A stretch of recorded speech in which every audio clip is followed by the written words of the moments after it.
We continue in this series where we master track we previously compose, arrange and mix in two previous shows. So what's happening is on the first show I actually compose the tracks, I write the melodies, put all the elements together and make about a 2-minute template with it, which you can find for each track on this mastering series, of course. And then on the second part I do arrange and mix the track, and on top of it I did put in a couple hours, like literally on every track, to make them really release ready track.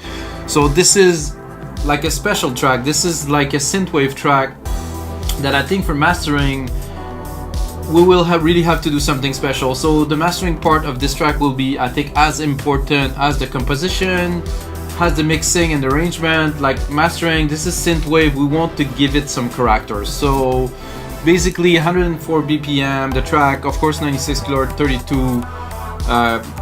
32 bits, 96 kilohertz, and it's a track that has already some chunks, that has some groove, a lot of brassy sound, a lot of like big kind of things, some nice melodies. And with mastering we really gonna try to bring it up to another level, give it some extra character.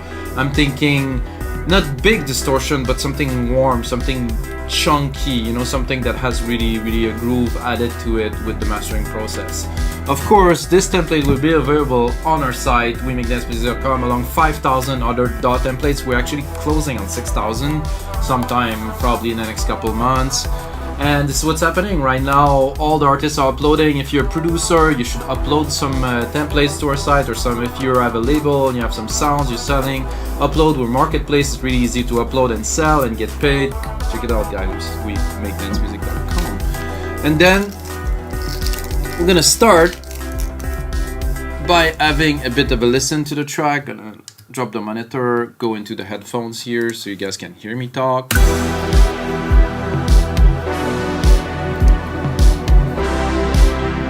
So it is synthwave, but it is breakbeat based. It's not a 4/4. I want it to be a little bit, you know, let's call it original.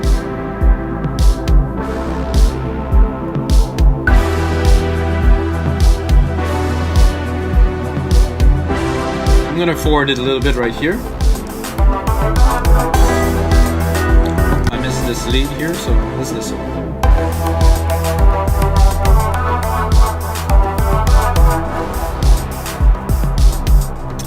When I was actually arranging and mixing this track, I was listening to the new album from The Weeknd, and this is really the sound that he is going for on a lot. There's even a drum and bass track and stuff, and I was thinking, okay, this track is good, I have to push it to, I would call it the commercial level. Of course there's no vocals in it, but it is still a viable track to lay some vocal on, you know. And of course the template, this finished template, is on our website, of course.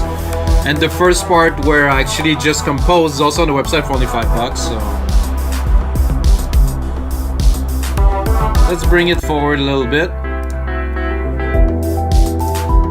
This is the second melody.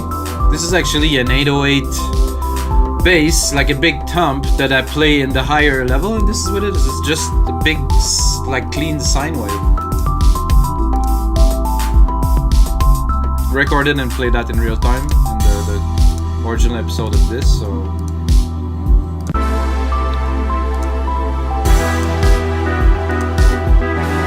alright guys, so this is the track we're gonna work with today. The first part is to do some gain staging here. So we're starting, I'm just gonna pick I'm gonna try to get a loud part of the track. I think right here is good. This synth is another important thing when you're mastering, guys. I want to give some tips, you know, for some people that are less experienced or that want to learn. There's always something to learn, and I know that my tutorials are not structured, but this is the way that the workflow is, you know. I mean, I know some people are crazy. So me, I have the chain set, I'm going in my ears, I'm going with the feel. There's no mathematical equation to either making great music, mastering great music, or just being creative in general. So this doesn't exist.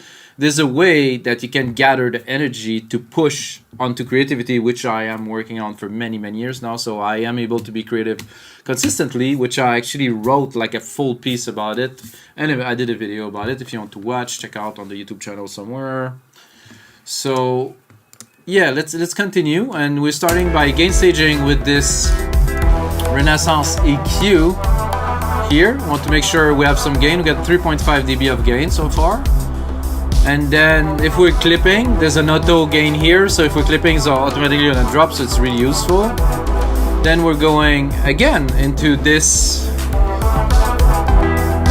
VEQ4, which I will start boosting a little bit the lows. I will compress them a bit later, but it's not this much.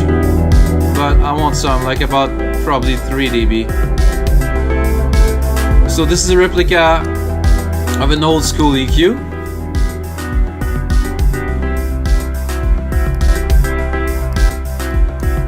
So the way it is altering the frequency is completely different than other EQs, so I also use it for phase. A bit loud here.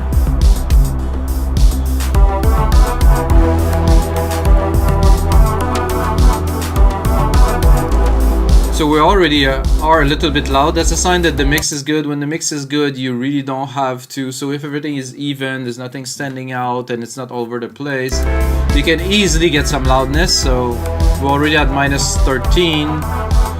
So we're gonna work more, definitely more on some character than some loudness here. Step it up here with 2 dB of gain with the L2 ultramaximizer. Did it show? Oh yeah, it is showing already. Then we're going to go into a LINMB to get everything tight and straight. This is the first step. I'm not gonna apply a lot of processing. Couple dB. Make sure our chain is clean. No clipping at any stages.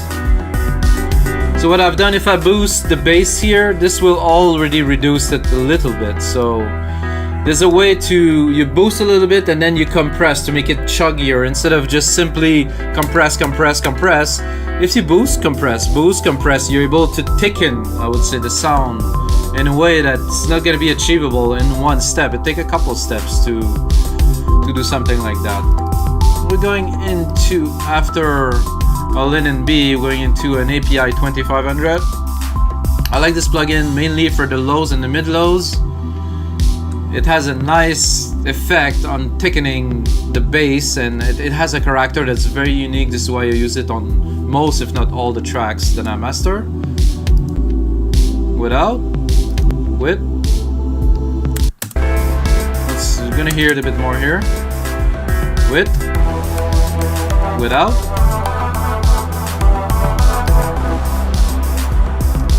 It's somehow this doesn't touch so much of the top end, while the SSL channel main compressor will alter, like the whole track seem to be more glued. This one, more of the low end. This is why we're using it, just to glue, to keep on. The output is good. Then we have the SSLG channel, which I will not use for this track. I don't want a clean sound, I don't want the character of it, so I will move on. This, I will definitely go a little bit mental on the side here. I want the track to feel big, to feel spacious, to feel... I don't think I can go much further than this. Make sure I'm not clipping. With, without. With. Without. With. So... I give you an interesting comparison. So see the loudness here. I'm gonna go back to there. So the loudness is about -14. If I put that on, we barely went up 1 dB or maybe a little bit, but it seems so much louder.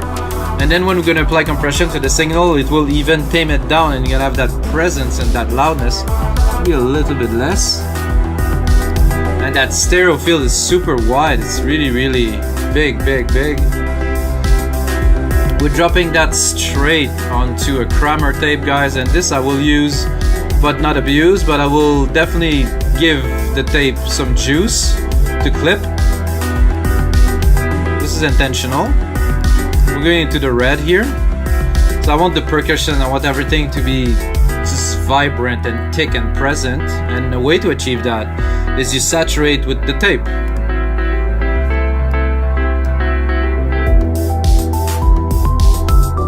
That also creates some harmonic distortion in a lot of the frequency, including the lows, the mid, the highs, and it just, I don't know, this is what makes some track really shine.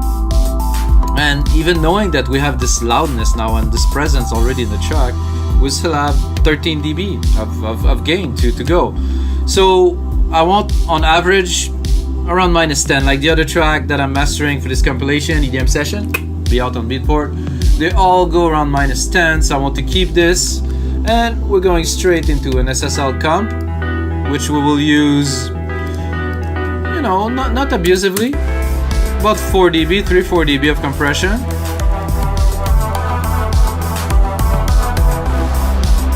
So going out of this into this, the signal is hot. I mean, we're really going hot.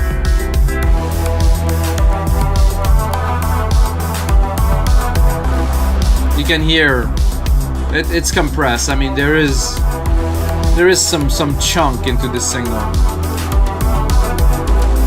I like it. Then I'm not sure if I will use this for this particular track. We're gonna give it a try. I don't think it's necessary at this point, but we're gonna give it a try.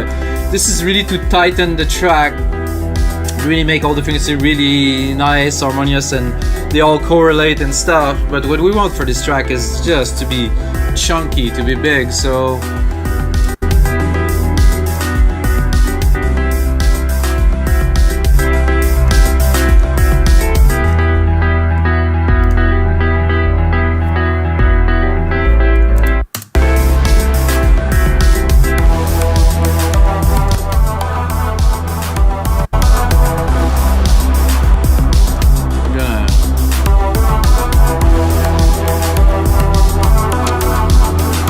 I'm gonna use it ever so slightly, so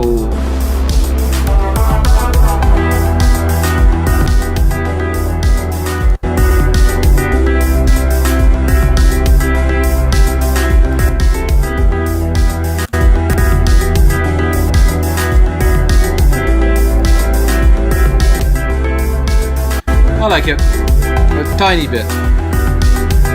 You can see you got like a dB and a half, 2 dB of compression on there. It's very little. Well, it's not literally compression, but almost. Okay, and then we finish this mastering chain with the granddaddy or the grandmommy, the L316, to have you know, commercially, you know, acceptable loudness, and all the track will have about the same loudness. Like I said, it's about, for our track, about -10. So I don't want to push it too far. I'm gonna bring it up already.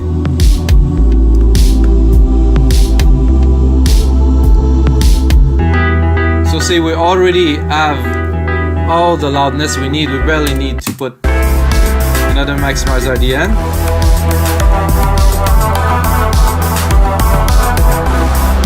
Leave it barely too.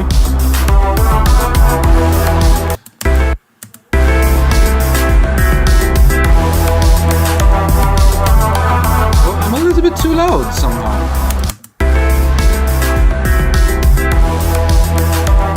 So I was still gonna give it 1 dB, 1 and 1.2, because I like this thickening, what the limiter does to a signal, you know. It's most of the track are like that. And then with the brass is very big, the server field is really there, this piano is sitting well, everything is there, guys. We get the loudness here. I wouldn't do much more, so let's have a listen to this track now that we have all the elements in. And you know, at this point it's a listening session to ensure that everything is okay. We're not clipping anywhere in the signal. We have to run the whole track through the whole program or track or song, call it, through the chain completely. So we're gonna know if we output it, it's not gonna be clipping anywhere in between the plugins. So let's go.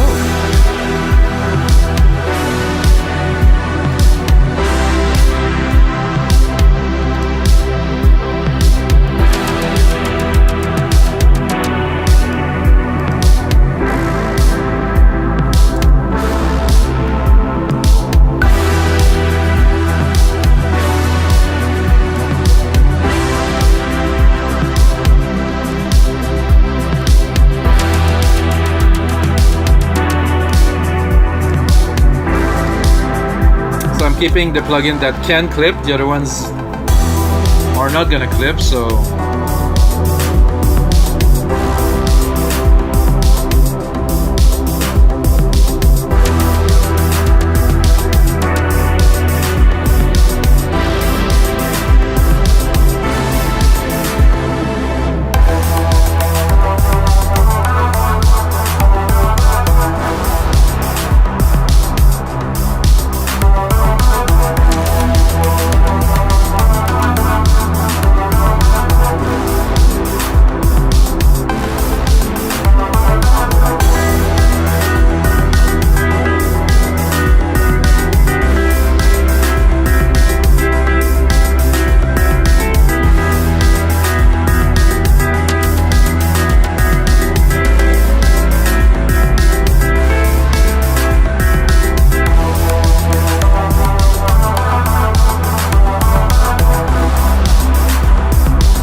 Nice so far. I don't hear any issues with the sound. The chain is really flexible, and the multiband processors do a very good job. So it's more about the track preparation, the mixing, all the elements, and of course when you master your own track, it's a bit difficult to not be biased. But there's been many, like quite many years that I mastered mix and master my track, and I just know how they feel, and I know what I need to do to them, and this is the step that I can skip. So if I work on other people's track, there's most likely a lot of EQ involved and some tricks and stuff. On my track, I mix them to be mastered this way, so it's definitely an advantage. But if you need some track mastered, you can go on a site, We Make Dance Music, we get good services.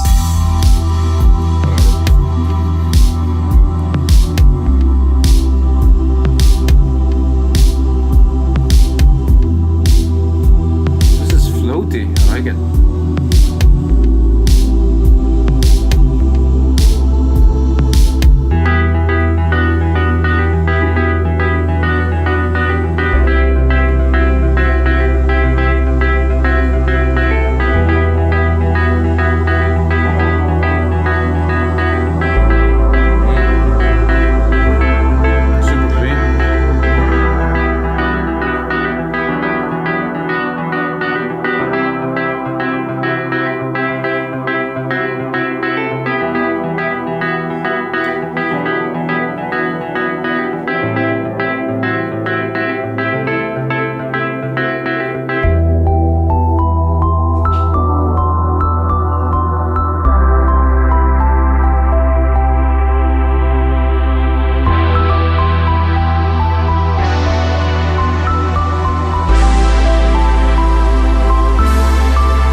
Quite a track, guys. I think we did well on this one, and that I see clipping here. And that is it, guys, for episode 86 of the EDM session. Get ready, between episode 90 and 99 I'm preparing something special, and of course we're gonna celebrate episode 100 with something even more special or bigger. Hopefully we're gonna get out this summer, maybe not, who knows what's gonna happen soon. Keep it up, guys, be strong, and of course may the sound be with you guys.